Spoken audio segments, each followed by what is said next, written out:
संजय जी, आपने ज़ाहिर है देख लिया कि कोई भी पार्टियां हों जो चुनाव लड़ती हैं, वो एजिटेट होती हैं, अपने मुद्दे को अपने हिसाब से फ्रेम करती हैं।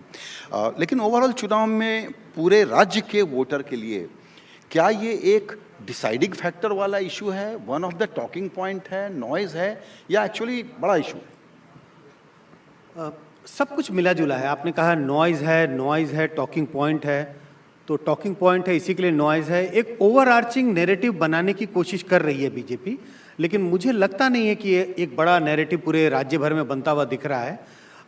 मुझे लग रहा है कि अगर आप वोटरों को क्लास के हिसाब से बांट के देखने की कोशिश करेंगे, तो गरीबों में देखें तो इसका बहुत कुछ आपको असर दिखाई नहीं पड़ेगा।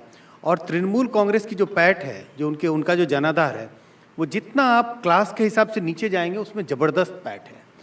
विधानसभा चुनाव में भी मैंने देखा था, जब मैं अलग अलग जगहों पे घूम रहा था, और उस वक्त भी मुझे ऐसा लगता था कि, और मैं बराबर ऑन रिकॉर्ड कहते रहा कि तृणमूल कांग्रेस चुनाव जीत रही है, क्योंकि जब मैं इंटीरियर्स में जाता था तो देखता था कि तृणमूल कांग्रेस का जो जनाधार है वो lower sections of the society, मतलब क्लास के हिसाब से बहुत मजबूत है।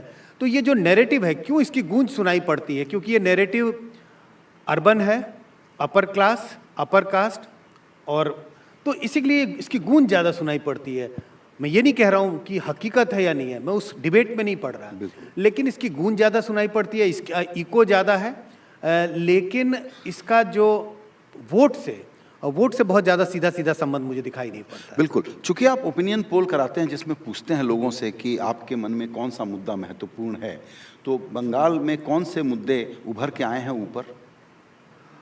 देखिए, आप किसी भी समय चुनाव सर्वे करा लें, किसी भी राज्य में सर्वे करा लें, दो मुद्दे तो बराबर आते हैं, बेरोजगारी है, महंगाई है, क्योंकि वो डे टू डे लाइफ से इतना कनेक्टेड है कि इसके बारे में लोग जिक्र तो ज़रूर करते हैं। कहीं कहीं लॉ एंड ऑर्डर का भी जिक्र होता है, लेकिन कुल मिलाकर करके मुझे लगता है बंगाल में जो पूरी लड़ाई जो है वो ममता बनर्जी के इर्द गिर्द है।